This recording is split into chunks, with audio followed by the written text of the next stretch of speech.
महाभारत के युद्ध का 13वां दिन था और पांडवों की सेना के सामने एक ऐसा संकट खड़ा था जिसकी किसी ने कल्पना भी नहीं की थी। सामने साक्षात मृत्यु का एक ऐसा ढांचा तैयार था जिसे भेदना लगभग असंभव था।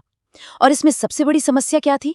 समस्या ये थी कि जो एकमात्र योद्धा इस चक्रव्यूह को तोड़ना जानता था, यानी कि अर्जुन, वो उस दिन युद्ध भूमि में थे ही नहीं। कौरवों ने एक बहुत ही सोची समझी रणनीति के तहत संक्षिप्तक योद्धाओं का इस्तेमाल किया और अर्जुन को चुनौती देकर मुख्य युद्ध भूमि से बहुत दूर उलझा दिया। अब आप सोचिए, पांडव शिविर में उस वक्त कैसा खौफनाक सन्नाटा छा गया होगा। बिना अर्जुन के उस अभेद्य चक्रव्यूह को तोड़ेगा कौन?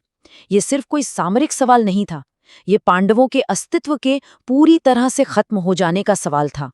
कौरवों का अभेद्य चक्रव्यूह। चलिए देखते हैं कि ये रणनीति आखिर इतनी भयानक क्यों थी। तो इस चक्रव्यूह के बारे में जो सबसे दिलचस्प बात है वो ये है कि ये कोई आम या स्थिर खड़ी हुई सेना नहीं थी। बिल्कुल नहीं, ये एक विनाशकारी कई परतों वाला गोलाकार ढांचा था जिसे जानबूझकर एक ऐसी भूल भुलैया की तरह डिजाइन किया गया था जहां से कोई बचकर न निकल सके। आप इसे घूमते हुए पहिए या किसी खिलते हुए कमल की तरह समझ सकते हैं। इसमें 7 अलग अलग परतों में सैनिक खड़े होते थे और वो लगातार एक खास लय में घूमते रहते थे। अगर सामने खड़ा कोई सैनिक गिरता है तो पीछे वाला तुरंत उसकी जगह ले लेता है। मतलब अंदर जाने का रास्ता हर पल बदल रहा है। इसके भीतर कदम रखने का सीधा सा मतलब था एक ऐसी मशीन में घुसना जो हर तरफ से आप पर वार कर रही है और बाहर निकलने के सारे रास्ते आपके पीछे खुद ब खुद बंद होते जा रहे हैं। उस जमाने में इस भयंकर गणितीय पहेली को सुलझाने की कला केवल गिने चुने महारथियों के पास थी और पांडवों की तरफ से वो विद्या सिर्फ और सिर्फ अर्जुन जानते थे। 16 साल का योद्धा जब युधिष्ठिर और भीम जैसे दिग्गज गहरी चिंता में डूबे थे, तभी शिविर में कुछ ऐसा हुआ जिसकी किसी ने उम्मीद नहीं की थी। 16, जी हाँ, केवल 16 वर्ष। जरा कल्पना कीजिए, एक तरफ वो खौफनाक महायुद्ध जहां दशकों के अनुभव वाले अजय महारथी खड़े थे और दूसरी तरफ जो योद्धा इस मौत के कुएं में कूदने के लिए आगे आया उसकी उम्र महज 16 साल थी, अर्जुन और सुभद्रा के पुत्र अभिमन्यु। इस महायुद्ध के इतने विशाल और भयानक परिदृश्य के सामने इस युवा उम्र का ये कॉन्ट्रास्ट सच में रोंगटे खड़े कर देता है। जब बड़े बड़े योद्धाओं ने उम्मीद छोड़ दी थी ना, तब इस बालक ने आगे आकर पूरे आत्मविश्वास के साथ कहा, मुझे चक्रव्यूह में घुसना आता है। लेकिन यहाँ एक बहुत बड़ी विडंबना थी। प्रवेश का ज्ञान पूर्ण और बाहर निकलने का ज्ञान अपूर्ण। और यही इस पूरी गाथा का सबसे बड़ा टर्निंग पॉइंट है। अभिमन्यु ने यह विद्या किसी गुरुकुल में हथियारों के साथ पसीना बहाते हुए नहीं सीखी थी, बल्कि अपनी माता सुभद्रा के गर्भ में रहते हुए सीखी थी। जब अर्जुन अपनी पत्नी को चक्रव्यूह के 7 द्वारों को भेदने का वो जटिल रहस्य बता रहे थे, तब अजन्मे अभिमन्यु ने प्रवेश करने की वो पूरी विधि सुन ली थी। लेकिन कथा ये बताती है कि चक्रव्यूह से सुरक्षित बाहर निकलने का रहस्य बताने से पहले ही सुभद्रा सो गईं और इस तरह ज्ञान का वो जो अंतिम हिस्सा था ना, बाहर निकलने की रणनीति, वो अभिमन्यु के लिए हमेशा हमेशा के लिए अधूरी रह गई। चक्रव्यूह में प्रवेश। ज्ञान अधूरा होने के बाद भी अभिमन्यु के कदम पीछे नहीं हटे। चलिए समझते हैं कि ये घातक प्रवेश कैसे हुआ। रणभूमि में उस वक्त क्या हुआ, चलिए इसे थोड़ा स्टेप बाय स्टेप समझते हैं। अभिमन्यु ने एक बहुत ही निडर घोषणा की कि वो इस विन्यास को तोड़ेंगे और युधिष्ठिर, भीम और बाकी सेना को उनके ठीक पीछे पीछे उसी खुले हुए रास्ते से अंदर आना होगा। अभिमन्यु ने बिजली की फुर्ती से बाणों की वर्षा की और पहली भारी परत को भेद दिया। वो दूसरी और तीसरी परतों को चीरते हुए बिल्कुल केंद्र की ओर बढ़ने लगे। अब योजना के हिसाब से तो बाकी सेना को अंदर आना था, लेकिन तभी कौरव सेना के जयद्रथ ने, जिसे भगवान शिव का वरदान मिला हुआ था, उस प्रवेश द्वार को फिर से बंद कर दिया। उसने अकेले ही भीम जैसे शक्तिशाली महारथियों को वहीं रोक दिया। अभिमन्यु ने केंद्र तक तो पहुंच बना ली थी, लेकिन बाहर जाने का कोई रास्ता नहीं था। वो दरवाजा हमेशा के लिए सील हो चुका था। दिग्गजों के खिलाफ एक अकेला युद्ध। अब हालात पूरी तरह से पलट चुके थे। सेना बाहर थी और अभिमन्यु अंदर अकेले। जरा स्क्रीन पर इन नामों को देखिए।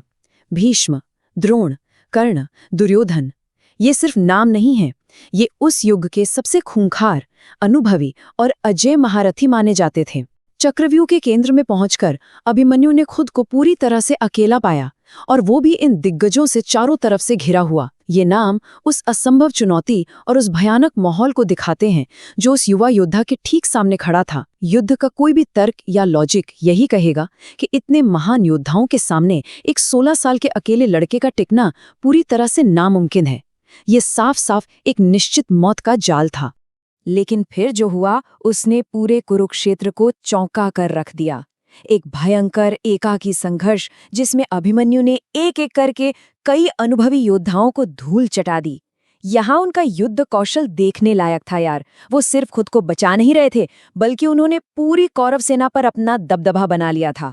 उनका रथ इतनी तेजी से घूम रहा था, उनके बाण इतनी फुर्ती से चल रहे थे कि उन दिग्गजों को ऐसा लग रहा था मानो अभिमन्यु एक साथ चारों दिशाओं में मौजूद हैं। उन्होंने कर्ण के धनुष की प्रत्यंचा काट दी, द्रोणाचार्य की रणनीतियों को फेल कर दिया और दुर्योधन तक को पीछे हटने पर मजबूर कर दिया। जो कौरव महारथी इस बालक को एक आसान शिकार समझकर आए थे ना, वे पूरी तरह से सन्न रह गए। अभिमन्यु ने उस दिन ये साबित कर दिया कि उनके अंदर अदम्य साहस और अपने पिता अर्जुन जैसी ही अचूक विद्या कूट कूट कर भरी थी।